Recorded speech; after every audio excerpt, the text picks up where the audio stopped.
Dear viewers, this video is a continuation of our discussion on the falsification of science in our series, The Journey of Certainty. Its purpose is to show how some scientific research with doctrinal, ideological, and ethical applications may not be scientific. Homosexuality is presented as an example. The purpose of the video is not to discuss the Islamic jurisprudence of the issue of homosexuality. I hope the video will be of a great benefit for you.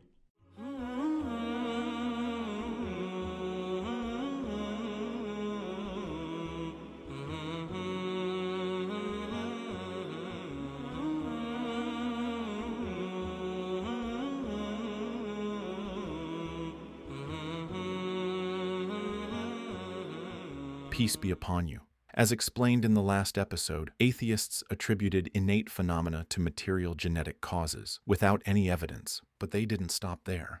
They even attributed actions, which are not from innate nature, to genes, and used this as a pretext for justifying such actions as natural phenomena. A striking example is their handling of sexual disorientation, which they do not call sexual disorientation, but rather homosexuality. As the word disorientation implies reprehensible behavior that's inconsistent with human nature, which they do not admit. There is a link between homosexuality and irreligion. A 2013 survey of the US LGBT sexually disoriented community showed that about 50% had no religious affiliation, much higher than the 20% of the U.S. general public with no religious affiliation. The Western scientific community, where atheism and Darwinism are common, published studies on the link between sexual disorientation and genes and on the social phenomena related to sexual disorientation. One example is a study on how a child adopted by two homosexuals is impacted by the adoption. We have the right to ask, were these studies conducted in a scientific and unbiased manner? This leads us to the more important question. Is scientific research which has ideological and ethical implications and which is produced under the dominance of Western liberalism, is it really unbiased? Or is it sometimes a politicized tool? If such studies present results which contradict some Islamic values, is the rational position to doubt the Islamic values or the validity of these studies? When an atheist says, "I believe in science," is this true? Or does he believe in the false interpretations of pseudoscience, which lead to compounded ignorance? This is the prime and most important goal of our episode. Sexual disorientation is just an example through which we will examine the credibility of this Western science. Our roadmap for this episode will be as follows. Please focus, dear viewers, so that we don't get distracted. The episode is full of benefits, evidence, and important facts, so we need to focus to understand the sequence of its elements. We'll start by analyzing the meaning of the hypothetical phrase, homosexuality has a genetic cause. Then we will cite what is currently reported by leading Western sources on the link between homosexuality and genetics. After that, we will return to the most important question. Are the reports by Western references and studies on such ethical matters necessarily credible? We will answer this question by examining three things. 1. The research environment. Does it encourage free research, or does it practice licensed terrorism? 2. Are the researchers credible, or are there some indications of their lies and bias? Who funds this research, and how does that impact the results? Then we will see how the media deals with the research findings, truthfully or otherwise. First, this vague sentence, homosexuality has a genetic cause. What does it exactly mean? Does it mean that a homosexual has genes that involuntarily push him, her, towards homosexual acts? Just as someone blinks in reflex when a foreign body enters his eye, or when he involuntarily withdraws his hand from a hot object? Of course not. Does it mean, then, that a homosexual has genes that make him psychologically attracted to people of the same sex? Upon investigation, this is the meaning of their phrase. So, let's first assume that these genes do exist. What's the justification for using them as an excuse for disoriented behavior and an exemption from condemnation and punishment? This is a very important key point. Let us assume that a person does have a distorted feeling. Does this justify his behavior according to this feeling? For example, what if a man has an excessive lust for women? Does this lust justify rape?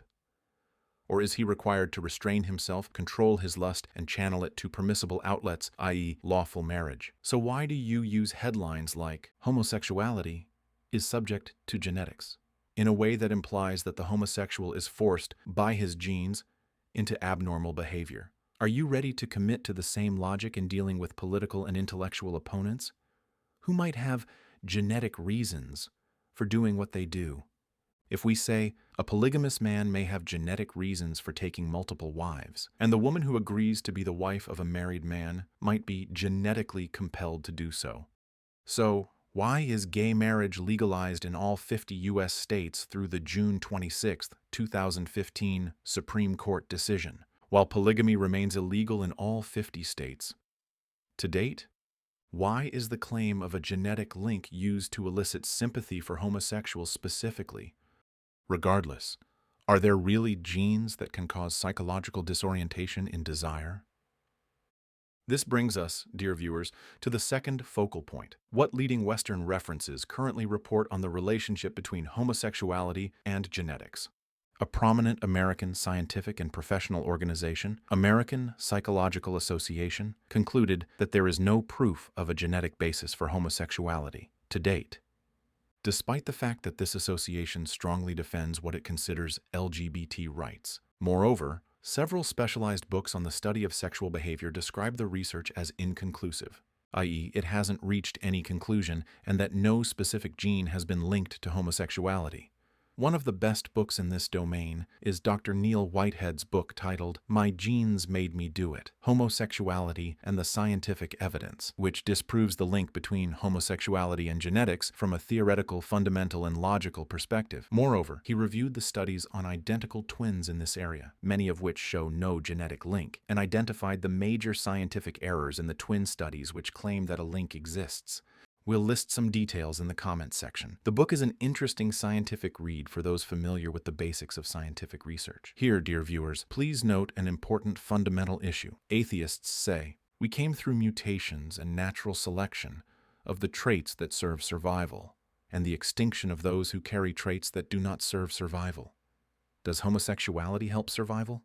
Of course not, because couples of 2 males or 2 females cannot produce children. Consequently, they don't transfer genetic traits to future generations. And so the law of natural selection should have ended homosexuality, as it is a trait that does not serve survival. Yet, homosexuality exists. Note how, in the materialistic Darwinian explanation, the beginning contradicts the end. Back to the conclusions of the American Psychological Association and the specialized books. Please note that we're not following the unscientific methodology used by many of using any study that suits their whims, and ignoring other studies that do not serve their perspective. Instead, we are citing the conclusions of major health organizations and specialized books as they provide a summary of a large number of related studies. Despite all of this, someone will say, in contrast to what you say, there are studies that indicate a relationship between homosexuality and genetics. Yet another will say, if one day the main references change their standpoint, will you admit that this relationship exists? This brings us to the third and most important focal point of this episode, which is to address the question, are scientific studies, which produce results geared towards serving liberal Western values, are they really unbiased, or are they a politicized tool? We will answer this question by studying 3 things. First, the environment in which this research is conducted. Does it encourage free research or apply licensed intellectual terrorism? The Western civilization raises slogans for their sacred concepts and criminalizes and fights those who dare to challenge them. The influential LGBT lobby was able to include, as one of these sacred concepts, so-called LGBT rights. And just as anyone who opposes Western dominance is accused of terrorism, and anyone who criticizes Jews is described as anti-Semitic, similarly, opposition to homosexuality is labeled homophobia. That is, homosexuality is a natural phenomenon, a human right, and whoever opposes it suffers from a sick phobia towards it. But this sick person has no excuse. Instead, he's criminalized. And just as there are slogans for anti-terrorism and fighting anti-Semitism, Western civilization raises the slogan of anti-homophobia, for which the United Nations adopted, launched campaigns, issued agreements signed by many countries, and appointed a special UN investigator, all to protect homosexuals. In such an environment of militancy and censorship, is it realistic to expect science to produce unbiased results? One of the scientific scandals that answers this question is Professor Spitzer's story. Professor Robert Spitzer, who is considered to be the father of modern psychiatry, published a study on psychotherapy to help homosexuals overcome their homosexuality. He called it reparative therapy, i.e., a treatment to repair sexual disorientation. In the study, he reported success in his treatment to correct the sexual disorientation of 200 homosexual men and women. This infuriated health organizations, and they attacked his study. Although Spitzer was a supporter of homosexual rights and had worked to remove homosexuality from the APA's list of psychiatric disorders, this did not help his case before the scientific community. Thus, in 2012, Spitzer apologized for his study, and the media reported the news as follows: "Psychiatry giant, sorry for backing gay cure." At the end of his apology, he said, with abject humiliation, "I believe I owe the gay community an apology." You can imagine the pressure that Spitzer was subjected to when you know that the two largest international health organizations attacked his treatment: the World Health Organization, WHO, and the Pan-American Health Organization, PAHO, and issued, on the 17th of May 2012, a report titled "Therapies to Change Sexual Orientation Lack Medical Justification and Threaten Health. How does psychotherapy based on verbal counseling with the homosexual person threaten health?" According to their report, repression of sexual orientation from such treatments has been associated with feelings of guilt and shame, depression, anxiety, and even suicide. The report concluded with recommendations on how to fight homophobia. I ask you, dear viewer, to listen to these recommendations and tell me what they remind you of. The 5 recommendations state: 1. Conversion or reparative therapies and the clinics offering them should be denounced and subject to adequate sanctions. 2. Public institutions responsible for training health professionals should focus on training them to accept homosexuals and to eliminate any attitudes of pathologization, rejection, and hate toward non-heterosexual persons. 3. Prevention of interventions aimed at changing sexual orientation. 4. In the media, homophobia should be exposed in any of its manifestations and expressed by any person, should be exposed as a public health problem and a threat to human dignity and human rights. 5. Civil society organizations can develop mechanisms of civil vigilance to detect violations of the human rights of non-heterosexual persons and report them to the relevant authorities. What do these recommendations remind you of? They seem identical to anti-terrorism recommendations, don't they? Yet another dogma imposed on the scientific community that reminds us of the show, Expelled, which reveals how they oppress and exclude any scientist who rejects Darwinian evolution, a terrorism reminiscent of the Spanish Inquisition and the tyranny against science practiced by the Church in the Middle Ages.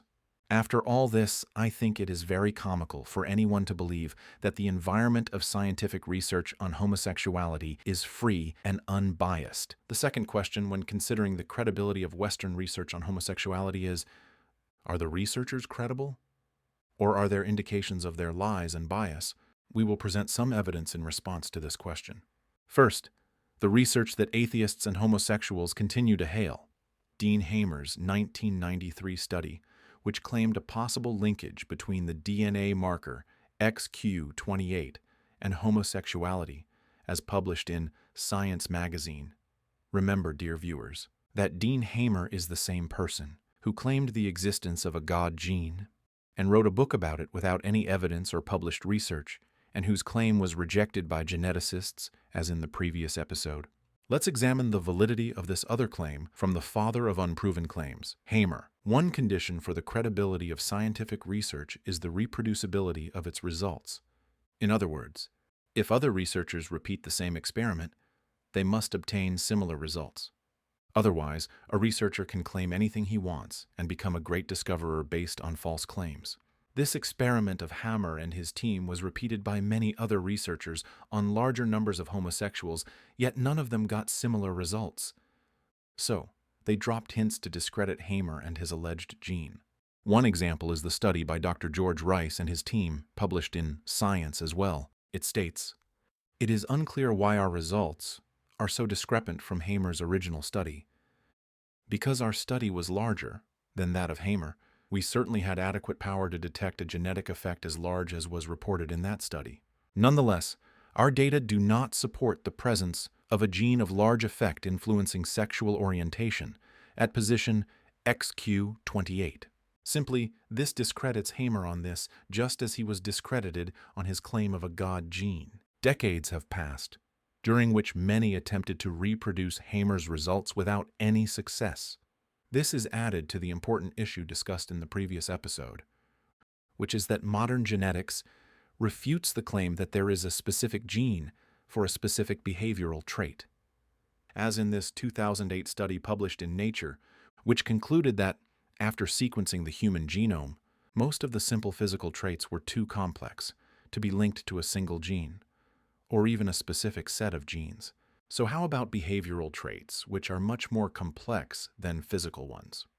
So Hamer's gene is ridiculous from a theoretical standpoint as in the Nature study and discredited from an empirical view as in Science, the two most famous naturalistic journals. Additionally, it is discredited by more than a quarter century's worth of scientific research which failed to reproduce Hamer's results. We present another issue on the researcher's credibility by reviewing the characteristics of those who research gay parenting. More and more U.S. states have legalized adoption for same-sex couples, male or female, allowing them to adopt and raise a child and expose him/her to their relationship on a daily basis. The presentation of the case for adoption includes references to scientific studies on the effect of such adoptions on children.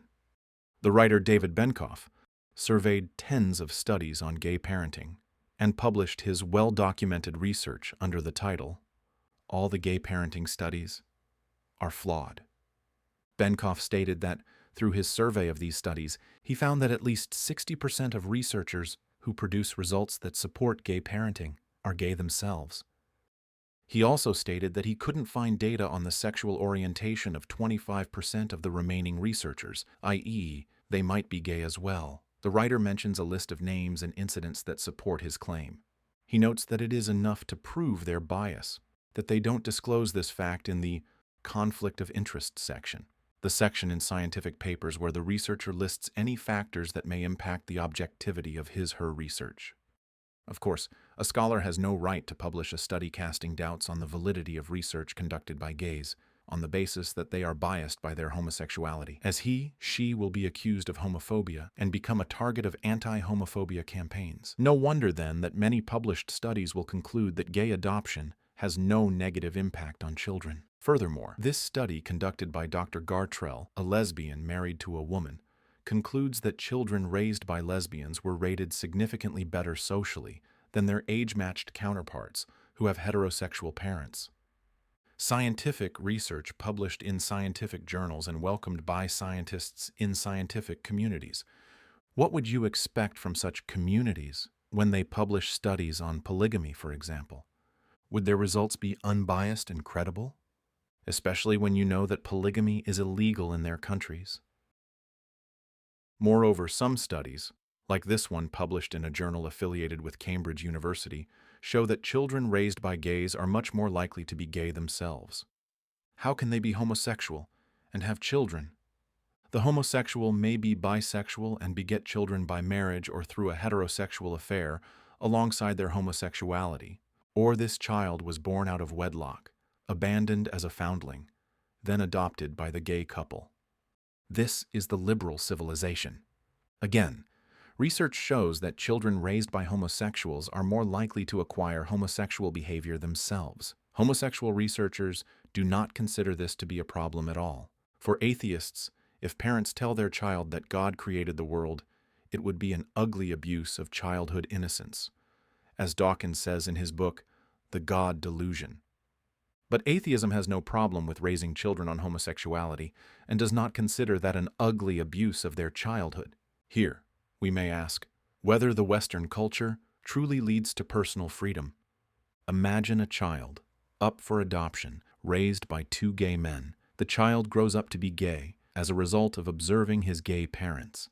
Then he feels that his homosexuality is incompatible with his human nature and wants to adjust his psychological inclinations so that his sexual disorientation no longer causes him psychological distress. However, the health organizations step in to say any intervention aimed to change individuals' sexual orientation shall be prevented, as in the aforementioned 2012 report, meaning it is forbidden to provide any treatment for this homosexual. Instead, he should stay as he is this freedom or indoctrination of immorality? Another story concerning the researcher's credibility is that of Professor J. Michael Bailey, who received U.S. government funding to conduct studies examining arousal in homosexual men and women by exposing them to gay porn videos, using measurement methods too indecent for words, to the extent that his research was blasted in the Washington Times as a waste of American taxpayer dollars. In Islam, knowledge and hadith are received only from a credible ethical person, whereas in this Western pseudoscience, there is no check for the scientist's ethics and credibility. It doesn't matter if he is the most immoral person or even an atheist who rejects absolute moral values, as we discussed before, for whom fraud and forgery are relative matters that cannot be considered absolutely wrong. Bailey's story takes us to the third point to consider when questioning the credibility of Western research in the field of homosexuality: research funding and its effect on the results. In Benkoff's aforementioned article, where he surveyed tens of studies, he provided evidence that the funding for some research that supports gay parenting came originally from well-known homosexuals, like David Bonnet, and LGBT advocacy organizations, like the Rainbow Endowment. A known phenomenon in the scientific community is the tendency of a scientific study to support the interests of its financial sponsor, known as sponsorship bias. In other words, imagine a homosexual giving money to a researcher and telling him, "Conduct a study to determine if what I do is good or bad, and here's your paycheck from my money." How can scientific integrity survive this? The article also noted that as of 25th of March 2014, there were 150 studies on gay parenting.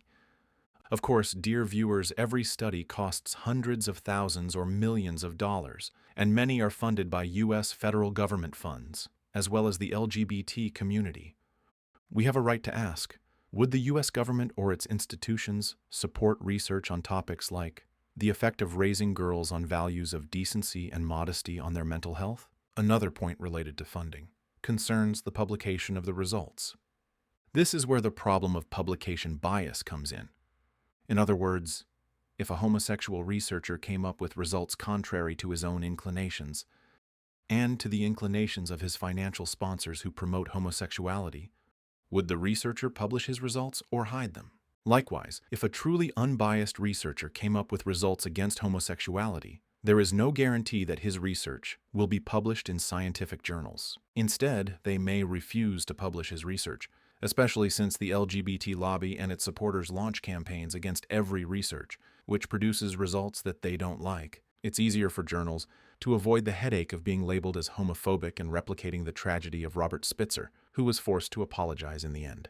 Our last focal point: how does the media deal with the results of such research? Well-known U.S. media organizations and their affiliates who promote their agendas in the Muslim world jump at studies that appeal to gays, despite their falsehood and fabrications, as discussed before, and add their own fabrications in the titling and headlines, as shown. An example is how the media seized on Hamer's claim of a gene linked to homosexuality and promoted it widely.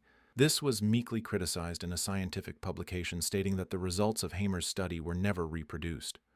Regardless, the media treated Hamer's claim as an indisputable fact. International media outlets such as The Telegraph, decades after the study's invalidation, still blatantly accuse those who oppose homosexuality of ignoring science, the science of Hamer's study. It's not only the media, even the scientific community behaved unscientifically when it added the discredited gay gene, theoretically and practically, to the biomedical databases of the 21st century.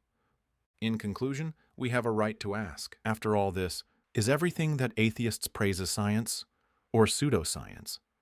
Liberal sanctities driving specific results, biased funding, a drive to produce results that appeal to the sponsors, homosexual and non-credible researchers, errors in designing studies, publication bias, terrorizing anyone who dares to oppose the whims of homosexuals, campaigns against homophobia, and media which selectively accepts what studies to publish and exaggerates, by claiming that the alleged link between genes and sexual orientation means that a person is forced to be homosexual. Then the atheist parrots say, "I believe in science. Darknesses, some of them upon others, when one puts out his hand therein, he can hardly see it, and for whomever Allah makes no light, then in no way can he have light." Before we end, dear viewers, every live heart will feel the darkness after hearing this evidence of the collapse of innate nature. Hence, we would like to enlighten our hearts with the call of revelation by reciting verses from Surat al-Shu'ara that describe the state of Prophet Lot, peace be upon him. As the sin of sodomy first appeared in his people, he called them, saying what is translated as, "Must you, unlike other people, lust after males, and abandon the wives that Allah has created for you? You are exceeding all bounds." Lot, peace be upon him, didn't need to prove, at length, the blatant sinfulness of their action. Most of Lot's call to his people was not faith-oriented. Rather, he was primarily concerned with correcting their humanity. However, but they replied, "Lot, if you do not stop this, you will be driven away." So he said, "I loathe what you do. Lord, save me and my family from what they are doing." We saved him and all his family, except for an old woman who stayed behind. Then we destroyed the others, and poured a rain of destruction down upon them. How dreadful that rain was for those who had been forewarned. There truly is a sign in this, though most of them will not believe. Your Lord alone is the Almighty, the Merciful. Throughout this episode, I wanted to say, would atheism and Darwinism justify crimes such as murder or rape based on the existence of genes driving this behavior, as they justify homosexuality? Yet I did not raise this question because the modern answer to it in atheism and Darwinism is, yes, we do. If we hadn't taken up your time already, I would have told you the story of the warrior gene, which some criminals can now add to their defense case to reduce their punishment based on scientific research, as happened with Bradley Waldrop. I would have also told you about Dr. Thornhill and Palmer's book, which justifies rape as normal genetic behavior. And for whomever Allah makes no light, then in no way can he have light. This was an example of the transformation of science into an instrument to serve governing values, and an example of the decline of materialists when they denied innate nature and explained human behavior from a purely materialistic perspective. Peace and mercy of Allah be upon you.